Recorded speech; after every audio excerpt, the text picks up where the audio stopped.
Good evening. Audio और video की quality बता देना जल्दी से और क्लास को शेयर कर दो। ये दो काम करो आप लोग। हम लोग पढ़ रहे थे अवतल दर्पण से प्रतिबिंब का निर्माण। लास्ट टाइम हम लोगों ने पढ़ा था कल के वीडियो में। आज उसी को कंटिन्यू करेंगे, थोड़े और अच्छे से करेंगे। ठीक है बच्चों, तो फटाफट से वीडियो को शेयर कर दो, ऑडियो वीडियो की क्वालिटी बता दो। ये दो काम जल्दी से करो ताकि क्लास स्टार्ट हो जाए अपनी। गुड इवनिंग बच्चों, गुड इवनिंग। वीडियो को लाइक कर लेना अभी से ही।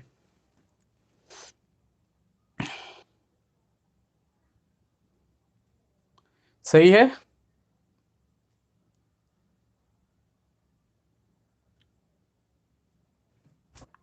गुड, आ जाइए। तो कल हम लोग पढ़ रहे थे अवतल दर्पण से प्रतिबिंब का निर्माण। लास्ट टाइम हम लोगों ने किया भी था, उसी को कंटिन्यू करते हैं, थोड़ा और अच्छे से समझते हैं। ठीक है, प्रतिबिंब का निर्माण एग्जाम में पूछा जाता है, 2 नंबर का पूछा जाएगा कि भाई वस्तु अगर यहाँ पे हो तो प्रतिबिंब कैसा बनेगा, उसकी प्रकृति लिखें। तो अब थोड़ा डिटेल में इसको करते हैं बड़े पैमाने पे। ये रहा हमारे सामने, ये एक अवतल दर्पण है। ठीक है, हाँ। और इसका मुख्य अक्ष वगैरह हम लोग सब बना लेते हैं। ये अवतल दर्पण है, ये इसका मुख्य अक्ष है। ठीक है बच्चों, ये इसका ध्रुव हो गया, ये इसका फोकस हो गया, ये इसका वक्रता केंद्र हो गया। ठीक है, ओके। तो हम वस्तु को कहां कहां पे रख सकते हैं? तो टोटल 6 जगह बनता है जहां पे हम वस्तु को रख सकते हैं। सबसे पहला जो जगह है वो ये है कि P और F के बीच में आप कहीं पे भी वस्तु को रखोगे तो एक ही तरह का फोटो बनेगा। तो पहला पोजीशन कौन सा है? ये वाला पोजीशन, जहां पे आप वस्तु को रख सकते हो। P से लेकर के F के बीच में जहां मर्जी वहां पे रख दो। ठीक है, ओके। दूसरा पोजीशन कौन सा है भाई? तो दूसरा पोजीशन है कि आप डायरेक्ट एफ पे वस्तु को रख के देखिए कि अगर हम एफ पे वस्तु को रखते हैं, वस्तु मतलब ये पेन है, इस दर्पण के सामने ऐसे रखेंगे तो कुछ ना कुछ इसका फोटो बनेगा ना। तो कैसा बनेगा यही हमें देखना है। ठीक है, ओके। दूसरा पोजीशन कौन सा है? हम एफ पे रख के देखेंगे कि वस्तु का प्रतिबिंब कैसा बन रहा है। तीसरा पोजीशन कौन सा है? एफ से लेकर के सी के बीच में आप जहां मर्जी वहां रख लो, एक ही तरह का फोटो बनेगा। तो तीसरा रीजन कौन सा हो गया? ये हो गया। चौथा रीजन कौन सा है भाई? ये डायरेक्ट सी पर रख करके देखो, तो ये हो गया चौथा रीजन। पांचवा रीजन कौन सा है? तो पांचवा है कि सी के बाहर यानी अनंत और सी के बीच में कहीं पे वस्तु को रखो तो कैसा फोटो बनता है, ये हमें देखना है। और छठा जो रीजन है वो ये है कि अगर अनंत पे कोई वस्तु रखी रहे तो उसका फोटो कैसा बनेगा। तो टोटल कितने प्रकार का हो गया बच्चों? 6 प्रकार का। ठीक, तो हमें ये 6 में मास्टरी हासिल कर लेनी है। ठीक है जी, और इस 6 में से एक सवाल आपको मिल जाएगा। सही है। तो लास्ट टाइम हम लोगों ने देखा भी था, हम लोगों ने P और F के बीच में वस्तु को रखा, प्रतिबिंब का निर्माण कराया था। F पे वस्तु को रखा, प्रतिबिंब का निर्माण कराया था। F और C के बीच में भी वस्तु को रख के प्रतिबिंब का निर्माण कर लिए थे। आज की इस वीडियो में क्या करेंगे? तो वस्तु को रखेंगे C पर और प्रतिबिंब का निर्माण कराएंगे। ठीक, सही है।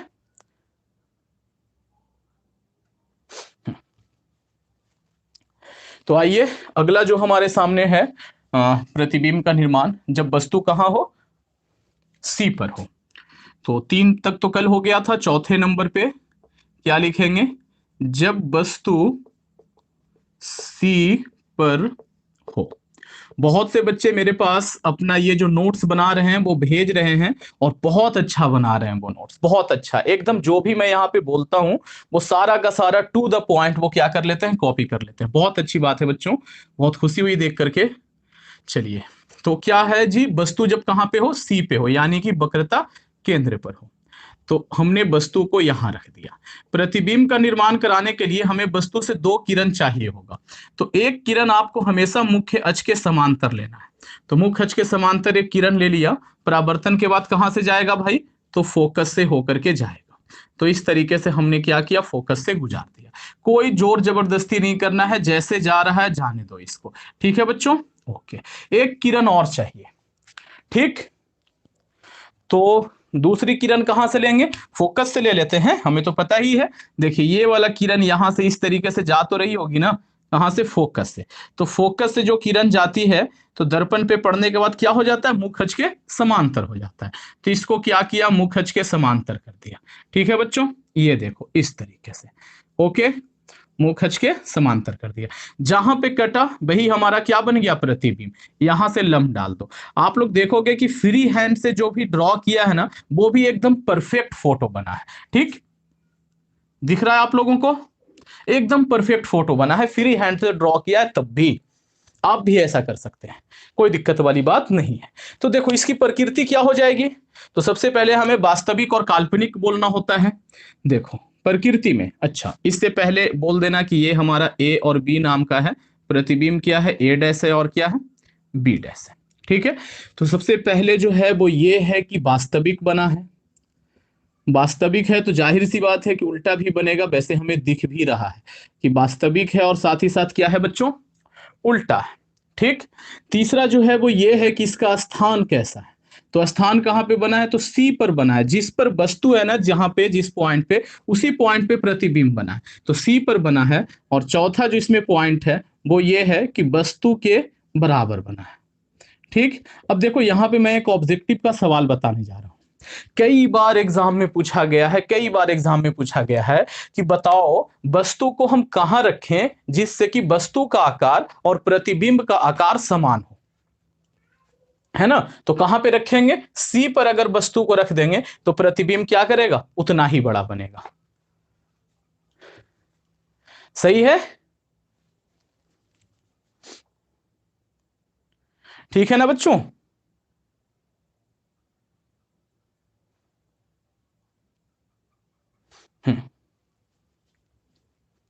क्लियर है? तो आप एक काम करो, इसका एक स्क्रीनशॉट ले लो जल्दी से, तब तक हम लोग आगे बढ़ते हैं। एक बार और, एक बार और क्या करना है, एक बार फिर से तुम इसको देख लेना वीडियो को। चलो ठीक है, फिर से कर देते हैं। हमने वस्तु को यहां रखा, इसमें तो कुछ करना ही नहीं बेटा, आप आराम से देखो कि कैसे हो रहा है। एक किरण मुख अक्ष के समांतर लिया, परावर्तन के बाद फोकस से गया। एक किरण कहां से ले लिया? फोकस से लिया, परावर्तन के बाद मुख अक्ष के समांतर हो गया। जहां पे कट हुआ वही क्या हो गया? प्रतिबिंब बन गया। तो ये रहा वस्तु, ये रहा प्रतिबिंब। ठीक, प्रकृति देख करके हमने लिख दिया। अब मैं इसे मिटा रहा हूं। अगला जो हमें प्रतिबिंब बनाना है वो बनाना है कि जब वस्तु कहां हो? अनंत और सी के बीच में हो, या तो कह सकते हैं जब वस्तु सी के बाहर हो। क्या है बच्चों? जब वस्तु सी के बाहर हो, ये वाला। ठीक, डायग्राम बना लेते हैं। ये एक अवतल दर्पण है। हम उत्तल दर्पण के लिए भी प्रतिबिंब का निर्माण करेंगे। आप लोग एकदम पेशेंस के साथ बने रहिए। 3 से 4 दिन में एक चैप्टर हमारा समाप्त हो जाएगा। इसके बाद हम लोग मैथमेटिक्स लगाने वाले हैं। ठीक, ये हमारा ध्रुव हो गया, ये फोकस है, ये सी है, और इसके बाहर, सी के बाहर हमने एक वस्तु रखना था, रख दिया। इस तरीके से एक वस्तु रख दिया, इसी का प्रतिबिंब बनाना है। तो कैसे बनेगा भाई? तो ऐसे बनेगा कि मुख अक्ष के समांतर एक किरण ले लिए, दर्पण से होगा इसका परावर्तन। परावर्तन के बाद किरण कहां से जाएगी? तो फोकस से जाएगी। तो इस तरीके से हमने फोकस से गुजार दिया। ठीक है बच्चों, देखो कोई तरह की दिक्कत नहीं होनी चाहिए, इस तरीके से ऐसे गुजार दिया। चलिए, एक किरण और चाहिए, तो वो वाली किरण कहां से ले ले? फोकस से ले ले, फोकस से होते हुए। तो एक किरण और ले लिया जो कि कहां से जा रहा है भाई? तो फोकस से जा रहा है। ठीक, अब फोकस से जाने वाली किरण जो है वो परावर्तन के बाद मुख अक्ष के क्या हो जाती है?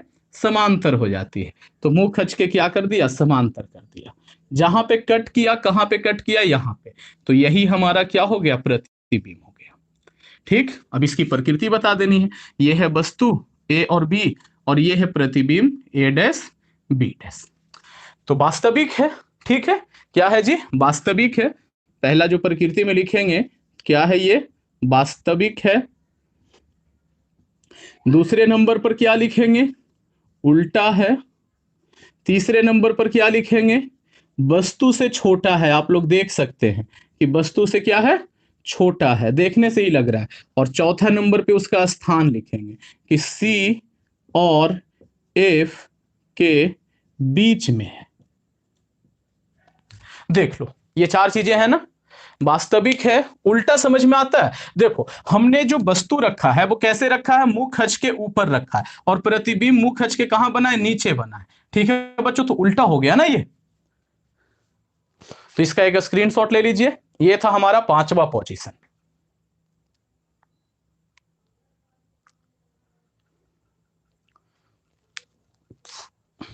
सीबीएसई बोर्ड वालों का एग्जाम रद्द हो गया है क्लास 10th का।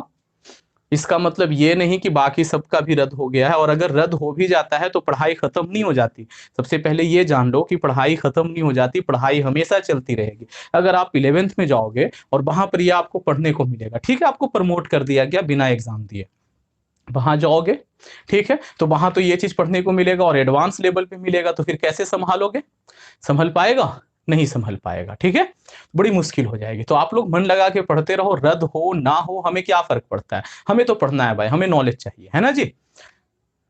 यूपी बोर्ड का पेपर रद्द नहीं हुआ है, और ना ही अभी झारखंड बोर्ड का कोई न्यूज आया है, कोई न्यूज नहीं आया है। ठीक है, झारखंड बोर्ड का न्यूज नहीं है, यूपी बोर्ड का कोई न्यूज नहीं है। यूपी बोर्ड के बारे में 20 तारीख को निर्णय लिया जाएगा, तब तक आप लोग बने रहिए। ठीक है, हाँ, मैथ एनसीईआरटी से पढ़ाएंगे, बिल्कुल एनसीईआरटी से पढ़ाएंगे, और साथ ही साथ भारती भवन से। दो बुक मैं यहाँ पे फॉलो करने वाला हूँ। ठीक, तो आप लोग वीडियो को लाइक कर लें, और जो भी नए बच्चे जुड़ रहे हैं वो चैनल को सब्सक्राइब करते चले।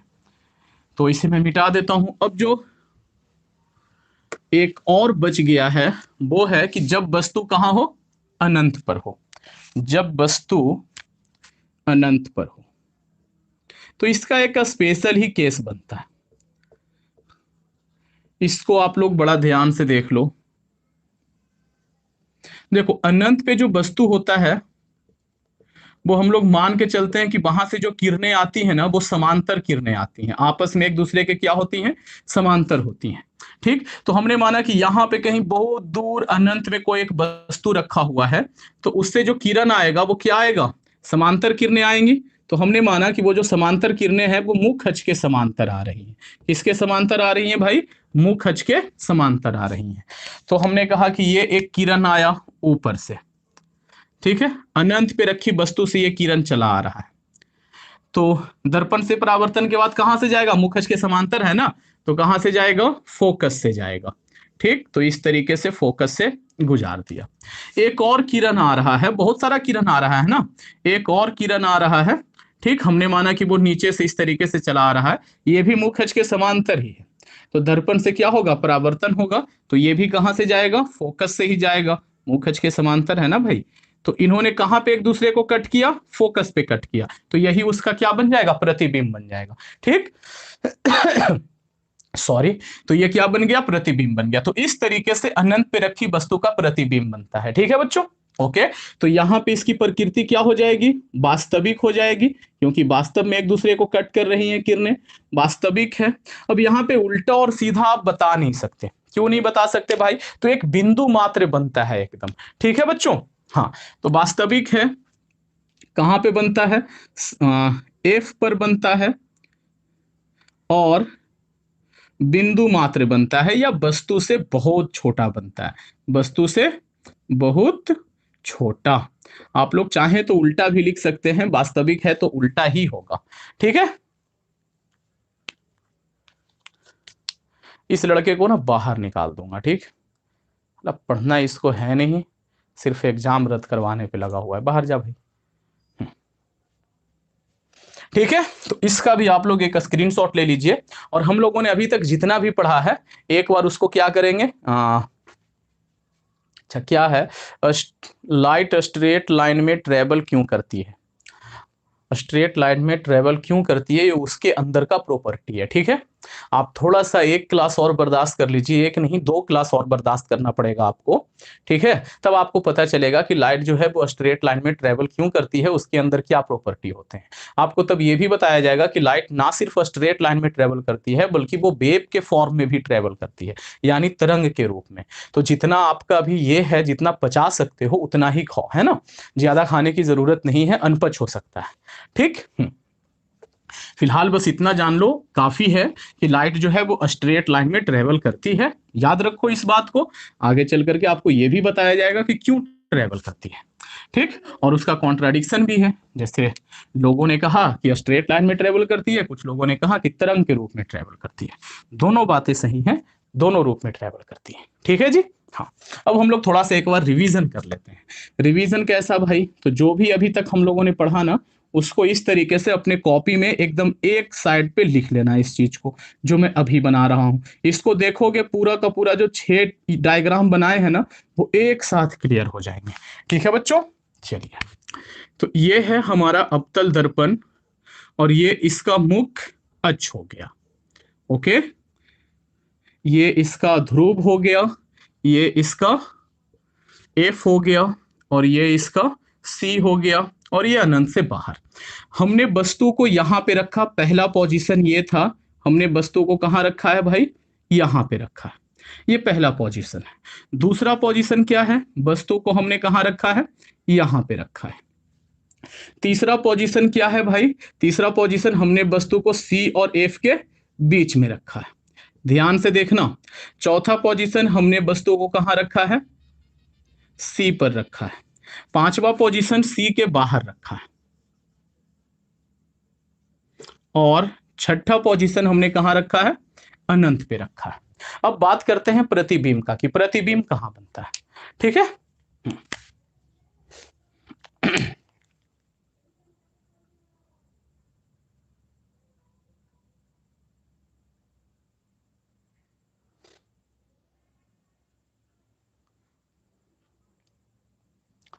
देखो भाई, मुझे इन सब चीजों के पचड़े में नहीं पड़ना है कि मैं क्या करूं। ठीक है, और ये सब कमेंट ना ही करो तो बेहतर है बच्चे। मुझे ये सब नहीं चाहिए कि मैं ट्विटर पे ट्रेंड कराऊं। जो सरकार में बैठे हैं ना, वो हमसे और आपसे कहीं ज्यादा बुद्धिमान लोग बैठे हुए हैं। ठीक है, उनको पता है कि क्या करना है। तुमको क्या लगता है कि वहां पे सारे बेवकूफ लोग बैठे हैं, जो योगी जी हैं वो बड़े बेवकूफ हैं? या तो जो उनके सामने उनके साथ जो आईएएस ऑफिसर, जो कि इंडिया का सबसे टफ एग्जाम क्रैक कर करके आईएएस ऑफिसर बनते हैं, उनसे मतलब ज्यादा अक्ल हम लोग रखते हैं? नहीं ना। तो अगर ऐसा नहीं है तो क्यों अपने पजामे से बाहर जा रहे हो? रहो ना भाई आराम से, है ना। मुझे पता है कि मेरी औकात क्या है और वहां जो सरकार में बैठे हैं उनकी औकात क्या है। हम तो यहाँ मुंह खोल के कुछ भी बोल देंगे, कुछ भी बोल देंगे। उनको हजार तरीके का बात देखना पड़ता है, आगे देखना पड़ता है, पीछे देखना पड़ता है, सब कुछ देखना पड़ता है, तब जा करके वो कुछ डिसीजन लेते हैं। थोड़ा सा उनके हालात को भी समझो, है ना। वो बेवकूफ नहीं है जो उस लेवल पे पहुंचे हुए हैं, और हम लोग यहाँ पे एक रूम में बैठ करके यहाँ देश का निर्णय ले लें कि ये करें वो करें। हम लोग इतने अकलमंद हो गए, और वो इतना बड़ा देश संभाल रहे हैं, राज संभाल रहे हैं, उनको कुछ अक्ल ही नहीं है ना। तो बेटा ये सब अकलमंदी थोड़ा सा दिखाओ और इन सब पचड़ों से बाहर रहो। उनको निर्णय लेने दो, आप अपना काम करो, उनका अपना काम करने दो। ठीक है, दोनों अपना अपना काम करेंगे, काम सही से होगा। हम उनका काम करने लगे तो हमसे अच्छा नहीं होगा, वो हमारा काम करने लगे तो उनसे नहीं होगा। ठीक है बच्चों, तो क्या कहते हो, क्या मैंने गलत कहा?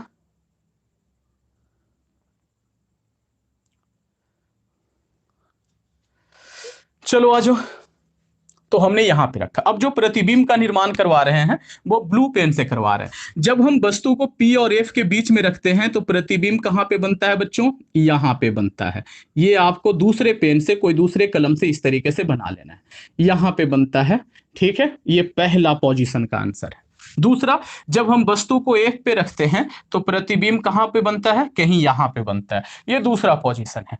जब वस्तु को सी और एफ के बीच में रखते हैं तो प्रतिबिंब कहीं यहां पे बनता है, ये तीसरा पोजीशन है। ठीक, जब वस्तु को हम सी पे रखते हैं तो प्रतिबिंब कहां पे बनता है, इसी पे बनता है, ये हमारा चौथा पोजीशन है। जब वस्तु को सी से बाहर रखते हैं तो प्रतिबिंब कहीं यहां पे बनता है, ये हमारा पांचवा पोजीशन है। और जब वस्तु को अनंत पे रखते हैं तो प्रतिबिंब कहां पे बनता है, इस पे बनता है, ये हमारा छठा पोजीशन है। तो इस तरीके से आपको बना लेना है। एक चीज का खासा ध्यान रखना है, वो वाला किस बात का ध्यान रखना है भाई, देखो मैंने ये जो वस्तु है ना, सबका साइज समान रखा है। ठीक, लेकिन मैंने जो प्रतिबिंब बनाया है बड़े ध्यान से बनाया है। देखो वस्तु को जब हमने यहां पे रखा है तो इतना बड़ा वस्तु का प्रतिबिंब इससे बड़ा दिखाया है, दिखाया है कि नहीं दिखाया है? तो आप लोग भी ऐसे ही दिखाना। ठीक, जब मैंने यहां पे वस्तु को रखा है तो प्रतिबिंब कहां बना है, यहां पे, तो ये तो बहुत बड़ा होता ही है। ठीक, जब हमने वस्तु को यहां पे रखा है तो प्रतिबिंब बड़ा बनता है। तो देखो वस्तु के साइड से प्रतिबिंब को बड़ा रखा है, ठीक है। जब हमने यहां पे रखा तो प्रतिबिंब यहीं पे बनता है, दोनों के साइज को हमने बराबर रखने की कोशिश की है। और जब वस्तु को यहां रखते हैं तो प्रतिबिंब यहां बनता है और इससे छोटा बनता है। तो मैंने देखो इसको छोटा बनाया है। और जब यहां पे है तो ये कहां पे बनता है, बिंदु मात्र बनता है। तो मैंने ऐसे इसको यहां पर दिखा दिया है, ठीक है बच्चों। ओके, एक और चीज आपको ध्यान रखना है कि जैसे जैसे वस्तु जो है वो दर्पण से दूर होते जा रहा है, प्रतिबिंब जो है ना वो दूर से धीरे धीरे धीरे धीरे कहां आते चला जा रहा है, पास आते चला जा रहा है। जब ये मतलब कि वस्तु यहां पे थी तो प्रतिबिंब अनंत पे था। जब वस्तु थोड़ा दूर हुआ तो प्रतिबिंब अनंत अनंत से खिसक के यहां आ गया। जब वस्तु थोड़ा और दूर हुआ तो प्रतिबिंब थोड़ा और पास आ गया। जब वस्तु और दूर हुआ तो प्रतिबिंब थोड़ा और पास आ गया। ये पांचवा पोजीशन है। और जब वस्तु को हमने अनंत पे रख दिया तो प्रतिबिंब और पास आ गया। तो मतलब उल्टा चलता है, जैसे जैसे वस्तु दूर हो रहा है वैसे वैसे प्रतिबिंब पास आ रहा है और छोटा होते चला जा रहा है, ठीक है। सही है, कोई दिक्कत तो नहीं है ना बच्चों। तो इसका एक स्क्रीनशॉट ले लो।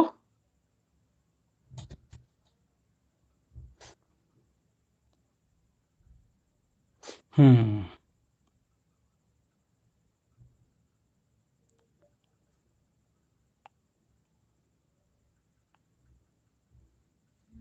रहने दो भाई, कोई अगर कुछ बोलता है।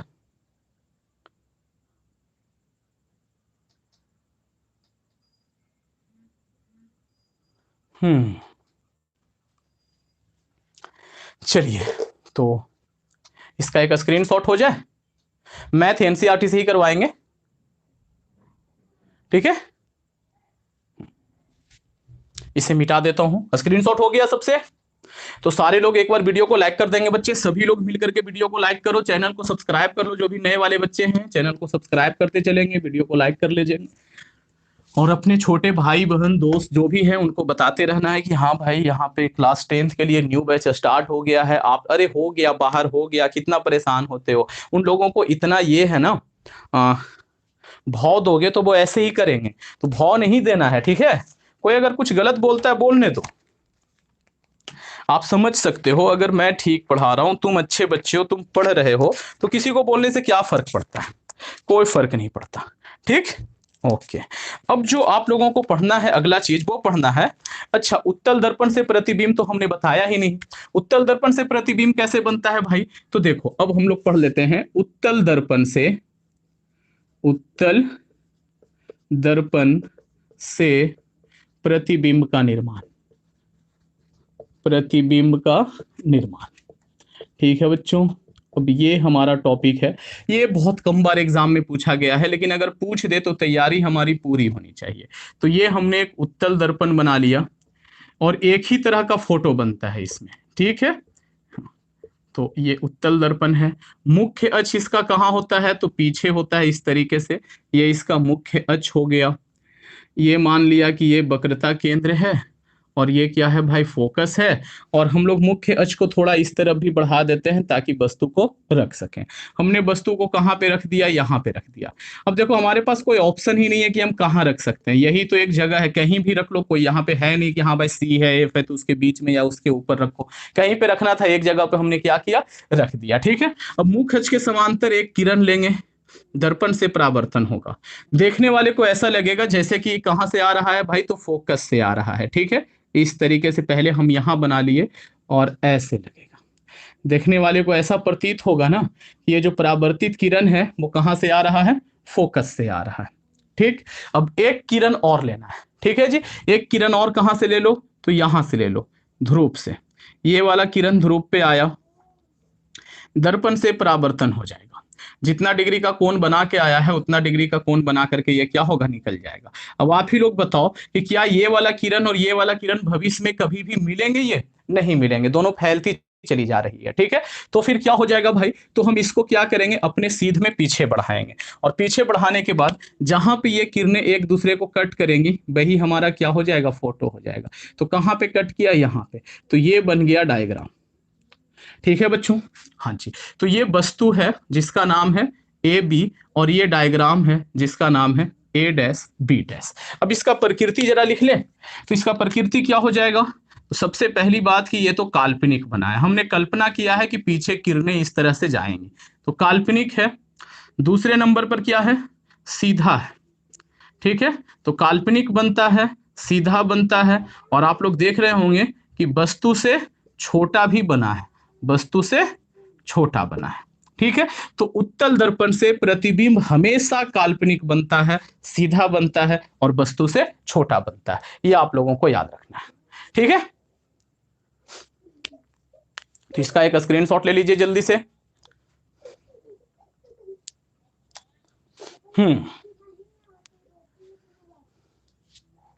इंग्लिश कब पढ़ाएंगे, इंग्लिश अभी नहीं पढ़ाएंगे बच्चे, एग्जाम जब नजदीक होगा तब पढ़ाएंगे। अभी मैं मैथ पढ़ाऊंगा, साइंस पढ़ाऊंगा, यही दो चीज पढ़ाऊंगा। इसके अलावा सोशल साइंस वगैरह पढ़ाऊंगा तो उसके रिकॉर्डेड वीडियो मिलते रहेंगे। लाइव क्लास में हम लोग सिर्फ क्वेश्चन आंसर करेंगे सोशल साइंस का। ठीक है, हाँ, और इसका टेस्ट भी होगा, आप लोग तैयार रहें। अभी जो मैं पढ़ा रहा हूं ना, इसका टेस्ट होगा, जोरदार टेस्ट होगा, तो आप लोग तैयार रहना। इसे मैं मिटा रहा हूँ, स्क्रीनशॉट तो हो ही गया होगा, उम्मीद कर लेता हूँ मैं इतना कि हाँ भाई स्क्रीनशॉट हो गया होगा। और डायग्राम ना बिल्कुल साफ सुथरा बनाना, ठीक है। ये हो गया। अब आप लोगों को पढ़ना है कि अवतल दर्पण के उपयोग क्या क्या है, बहुत इंपॉर्टेंट टॉपिक है ये। अवतल दर्पण के उपयोग, अवतल दर्पण के उपयोग क्या उपयोग है भाई इस दर्पण के, तो दो तीन उपयोग हैं, कोई एक आक आप लोग बताओ। ये मैंने क्या किया है, हेडिंग है ना भाई, अवतल दर्पण के उपयोग।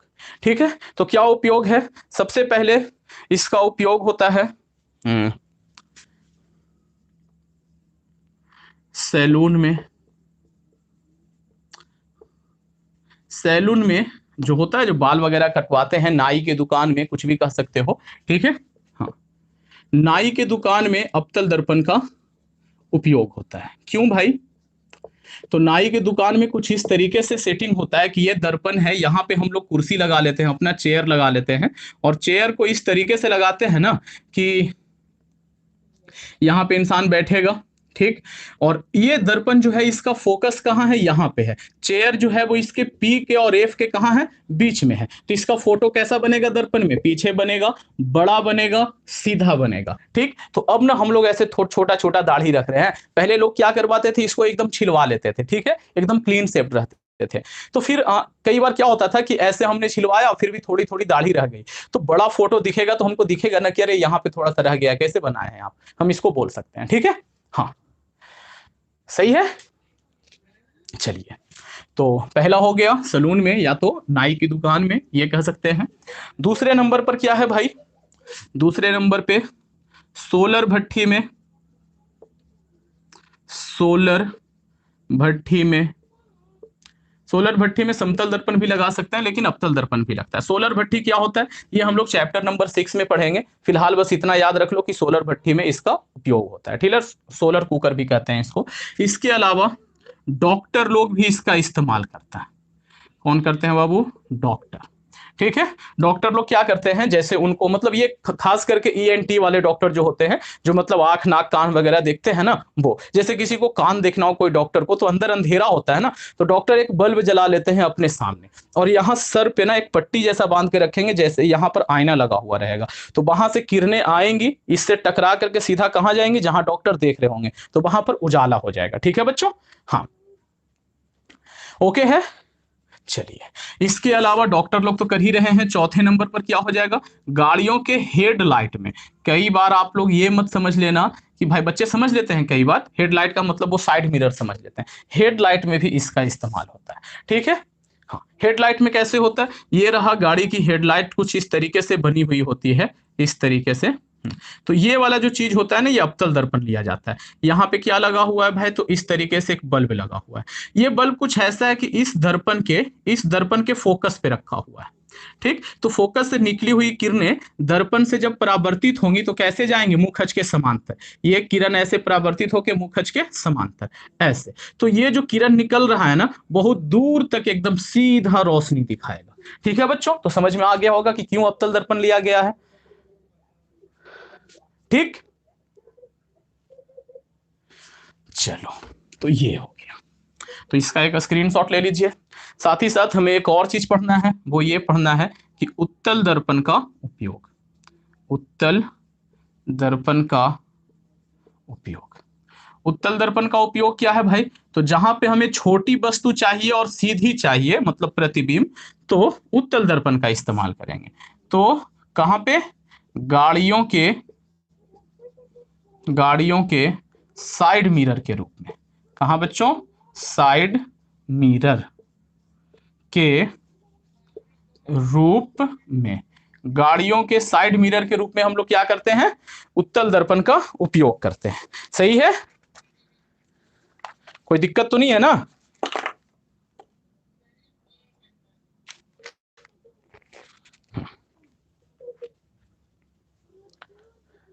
साइड मिरर हम लोग क्यों इस्तेमाल करते हैं? ताकि पीछे से कोई अगर गाड़ी वाहन आ रहा हो तो उसके बारे में हमें एग्जैक्ट पता चल सके कि कौन सी गाड़ी है, कितना पागल के जैसा आ रहा है या आराम आराम से आ रहा है।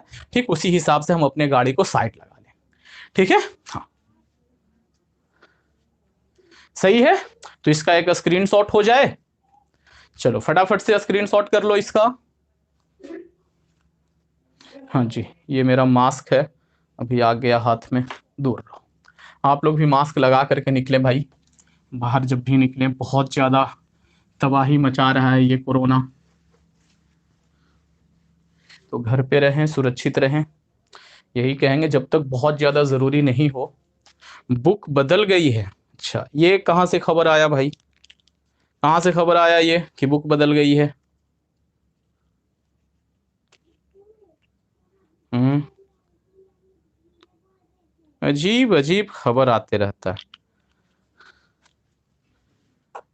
चलिए, अब जो हमें पढ़ना है अगला चीज, वो पढ़ना है चिन्ह परिपाटी। क्या पढ़ना है बच्चों? टाइम है ना अभी? अभी आपके लिए 13 मिनट और है। हाँ जी, ध्यान से सीख लो। चिन्ह परिपाटी। चिन्ह परिपाटी का मतलब क्या है कि कौन सी दूरी प्लस में होगा, कौन सी दूरी माइनस में होगा, ये चिन्ह परिपाटी। ठीक, तो देखो, ये है दर्पण और ये है मुख्य अक्ष, है ना? तो दर्पण को अगर हम एक ये वाला ऐसे सीधा कर दें तो कोई दिक्कत है? चलो ऐसे ही रहने देते हैं ना, ऐसे ही रहने देते हैं। ये है, ये कितना टेढ़ा हो गया, चलो अच्छा बनाते हैं। ये है इसका मुख्य अक्ष, ये दर्पण है। ठीक है? तो और ये ध्रुव है। तो पहली बात आपको क्या याद रखना है कि जितना भी दूरी मापेंगे वो हमेशा ध्रुव से मापेंगे। सभी दूरियां ध्रुव से मापी जाती हैं। ठीक है?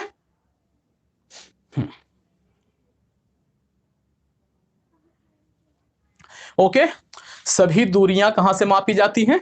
ध्रुव से मापी जाती हैं, ये आपको याद रखना है। दूसरा बात, दर्पण से बाईं ओर, दर्पण से बाईं ओर सभी दूरी किसमें होता है? माइनस में होता है। क्या लिख रहा हूं मैं? दर्पण से बाईं ओर सभी दूरियां माइनस में। मैं लिख देता हूं, मोटी मोटी बातें जो हैं वो, सभी दूरियां ध्रुव से मापी जाती है, मापी जाती है। ये पहला पॉइंट हो गया। दूसरा, दर्पण से बाईं ओर की सभी दूरियां माइनस में। ठीक है? तीसरा, दर्पण से दाईं ओर, दर्पण से किस ओर बच्चों? दाईं ओर सभी दूरियां प्लस में। तो दर्पण से दाईं ओर की जितनी भी दूरी है वो सारा का सारा क्या रहेगा? प्लस में रहेगा। ठीक, और दो चीजें और बताना है। मुख्य अक्ष के ऊपर, अगर हमें मुख्य अक्ष के ऊपर जाना रहे तो सभी दूरियां प्लस, और मुख्य अक्ष के नीचे सारी की सारी दूरियां माइनस। आप लोगों को ऐसे ही याद रखना है। मुख्य अक्ष तो लिखाया ही नहीं, यहां भी नहीं लिखाया। मुख्य अक्ष के ऊपर और मुख्य अक्ष के नीचे, तो ये वाली जो दूरियां होती हैं वो किस में होती हैं? माइनस में। यानी मुख्य अक्ष के ऊपर हमने कोई वस्तु रखा इस तरीके से, तो ये वस्तु की ऊंचाई किस में रहेगा? प्लस में रहेगा। और प्रतिबिंब बनता है इस तरीके से, तो प्रतिबिंब की ऊंचाई किस में लेंगे? माइनस में लेंगे। चाहे ये दर्पण के इस ओर हो या इस ओर हो, इस ओर तो हमेशा ऊपर ही प्रतिबिंब बनता है, क्योंकि काल्पनिक बनता है तो सीधा ही बनेगा। ठीक है बच्चों, इसका एक स्क्रीनशॉट हो जाए।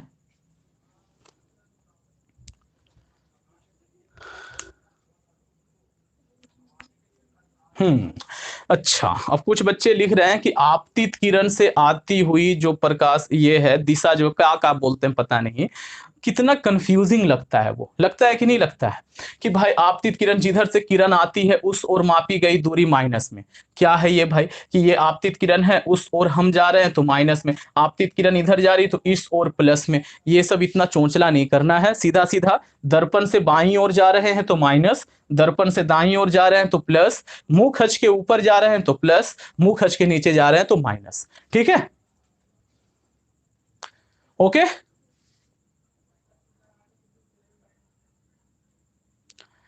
चलो इसका एक स्क्रीनशॉट हो जाए जल्दी से।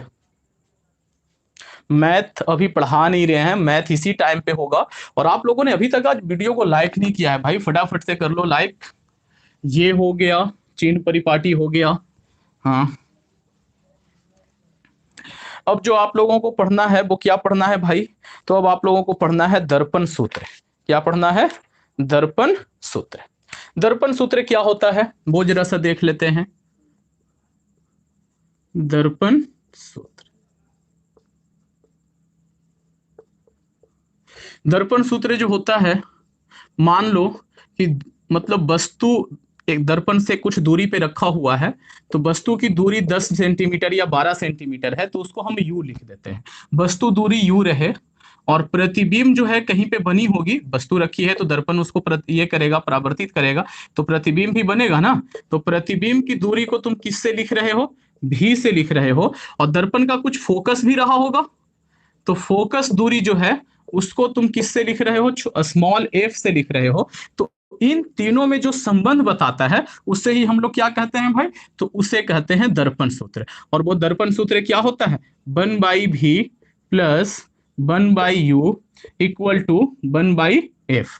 पिछली बार जब हम ये फॉर्मूला लिखे थे तो एक बच्चा बोला कि सर 1/u होता है तब 1/v होता है, आपने गलत लिख दिया, और बजाफ्ते उसने कमेंट किया था इस बात को। ठीक है, अच्छा एक बात बताओ, 2+3 लिखा रहे या 3+2 लिखा रहे, आंसर तो हर हाल में 5 ही आना है ना। तो जिसको आगे लिख दे जिसको पीछे लिख दे, क्या फर्क पड़ता है? ठीक है बच्चों, तो ये होता है दर्पण सूत्र। ठीक है जी, मैं तो ऐसे ही लिखता हूं क्योंकि ऐसे लिखने से एक फायदा होता है। लेंस में क्या होता है ना कि आप इस प्लस को खाली माइनस कर दो तो ये लेंस के लिए हो गया, और जब ये प्लस को प्लस में ही रहने दो तो ये क्या हो गया? दर्पण के लिए हो गया।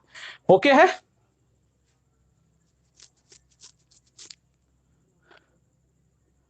सही है। तो ये है हमारा दर्पण सूत्र। अब देखो एक सवाल निकल करके आएगा कि सर इसको प्रूफ कर दीजिए। बिल्कुल प्रूफ कर देंगे, अब आज इसके लिए समय नहीं है, इसके लिए थोड़ा सा समय चाहिए होता है, तो इसको हम कल प्रूफ करेंगे और बढ़िया से करेंगे, डिटेल में करेंगे। सिर्फ ये नहीं, लेंस का एक एक फॉर्मूला आता है, क्लास 12 में जब आप लोग पढ़ोगे तो देखोगे, इसको कम से कम इस बोर्ड को 4 बार मिटाना पड़ेगा, तब जाके लेंस का फॉर्मूला सिद्ध होगा। और वो सब करेंगे अगर आप लोग पढ़ते रहें तो। ठीक है, तो मन लगा के पढ़िए ध्यान से। इसको हम लोग कल प्रूफ करने वाले हैं दर्पण सूत्र को। आज क्या करते हैं, तो आज एक दो छोटे छोटे टॉपिक और हैं, उसको भी निपटा देते हैं। अगला टॉपिक जो है हमारा वो है आवर्धन। आवर्धन किसे कहते हैं, तो इसे मैं मिटा देता हूं, इसका एक स्क्रीनशॉट ले लो। चलो इधर लिख देता हूं। आवर्धन क्या होता है भाई? आवर्धन, इसको मैग्निफिकेशन कहा जाता है। मैग्निफिकेशन। तो आवर्धन को हम लोग क्या लिख सकते हैं? सीधा सीधा इसका डेफिनेशन क्या होता है कि प्रतिबिंब की ऊंचाई, प्रतिबिंब की ऊंचाई तथा बिंब, बिंब बोले तो वस्तु की ऊंचाई के अनुपात को क्या कहा जाता है? आवर्धन कहा जाता है। और उसी डेफिनेशन से हम लोग क्या बना दिए? फॉर्मूला बना दिए कि प्रतिबिंब की ऊंचाई बटे बिंब की ऊंचाई क्या कहलाएगा? आवर्धन कहलाएगा। ठीक है जी, आवर्धन को स्मॉल एम से लिखते हैं क्योंकि मैग्निफिकेशन होता है। प्रतिबिंब की ऊंचाई को एच डैश से लिख दिया और बिंब की ऊंचाई को एच से लिख दिया, तो M is equal to H dash बटे क्या हो गया? एच हो गया। लिखने वाले इसको ऐसे भी लिखते हैं कि एम रहा, और प्रतिबिंब को इंग्लिश में इमेज कहते हैं तो एच आई, और वस्तु को इंग्लिश में ऑब्जेक्ट कहते हैं तो एच ओ। ऐसे भी लिखा जाता है, तो आप जैसे मर्जी वैसे लिख लीजिए। ठीक है, हाँ ठीक है, स्क्रीनशॉट हो जाए जल्दी, फटाफट से स्क्रीनशॉट ले लो इसका।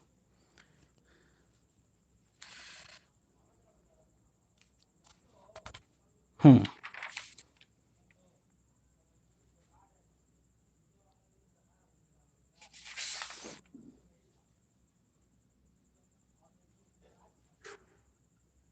अब इसको आपको प्रूफ भी करना है, प्रूफ कर दें फटाफट से, छोटा सा प्रूफ है 2 लाइन का। देखिए प्रूफ कर देते हैं। इसके लिए आपको एक डायग्राम बनाना होगा, ध्यान से समझना इस चीज को बच्चों। इंटरनेट खत्म हो गया। एक डायग्राम बना लेते हैं इस तरीके से, ये P हो गया, ये F है, और ये क्या है भाई C है। हमने वस्तु को यहाँ पे रख दिया है, कहीं पे भी रख दो ना, इतना क्या, यहाँ पे रख दो वस्तु को यहाँ पे रखा, तो इस तरीके से एक किरण गया और परावर्तन के बाद ऐसे क्या हो गया, लौट गया। ठीक, एक किरण हम लोग कहाँ से ले लेते हैं, यहाँ से ले लेते हैं, और ये परावर्तन के बाद क्या होगा, इस तरीके से लौट जाएगा। ठीक है बच्चों, प्रतिबिंब कहाँ पे बना, यहाँ पे बना। चलिए डायग्राम क्लियर है आप लोगों को, ये A है और ये B है, ये A डैश है और ये B डैश है, और हाँ ये क्या है जी, P है। ये इस तरीके से गया है और ये इस तरीके से गया। ठीक है, ओके। अब देखिए आपके सामने 2 त्रिभुज दिख रहे होंगे, कौन सा, त्रिभुज ABP, और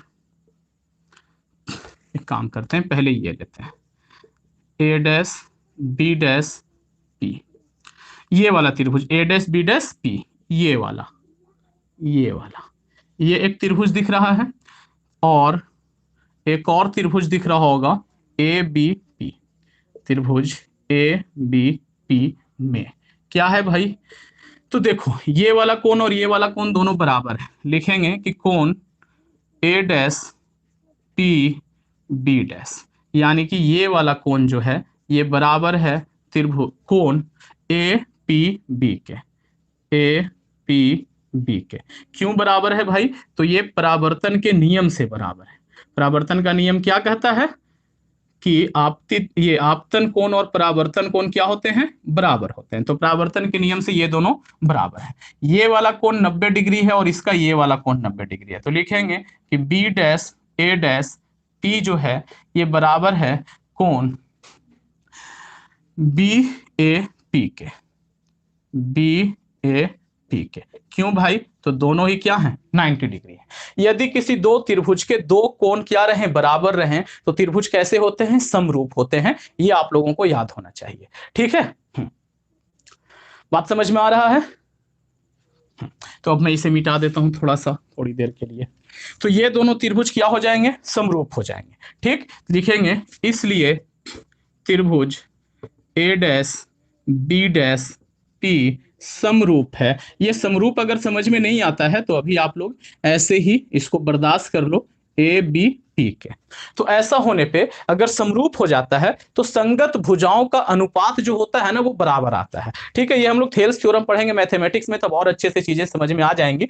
तो संगत भुजा कौन है भाई, तो इसका लंब को इसके लंब से भाग लगाओ। तो इसका लंब क्या है, A डैश B डैश, और इसका लंब क्या है भाई, तो AB इज इक्वल टू, और क्या करो, तो इसके आधार को इसके आधार से भाग लगाओ। तो इसका आधार क्या है, A डैश P, तो क्या हो जाएगा A डैश P, और इसका आधार क्या है, A से P, तो लिख दिया A से P। ओके, अच्छा ये देखो तो A डैश B डैश क्या है, A डैश B डैश क्या है, तो ये तो प्रतिबिंब की ऊंचाई है भाई, ये क्या है, प्रतिबिंब की ऊंचाई है। ठीक है बच्चों, तो ये हो गया प्रतिबिंब की ऊंचाई, और ये क्या हो गया, तो ये हो गया बिंब की ऊंचाई।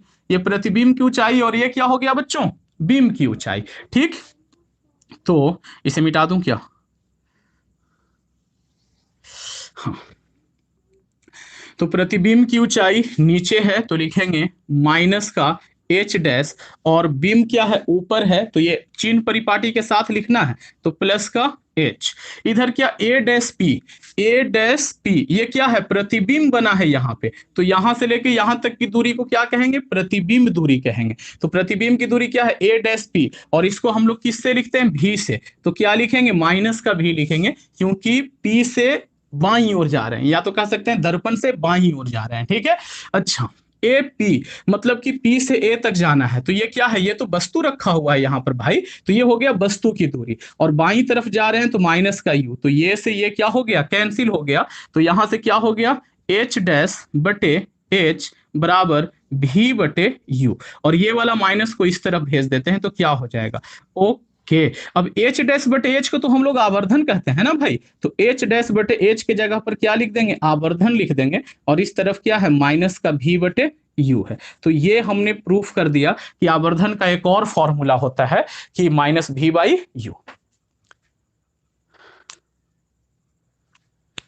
सही है, तो इसका एक स्क्रीनशॉट ले लो जल्दी से।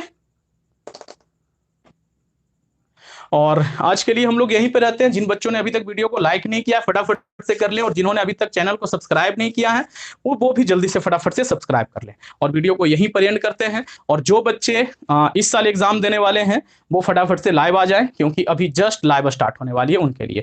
तो फटाफट से लाइक ठोको जल्दी से, और इसका एक स्क्रीनशॉट लो, स्क्रीनशॉट लो। हाँ 7:45 हो गया जी, आ रहे हैं आप लोगों के लिए लाइव आ रहे हैं। इसको कट करने के बाद फट से आते हैं लाइव आप लोगों के लिए।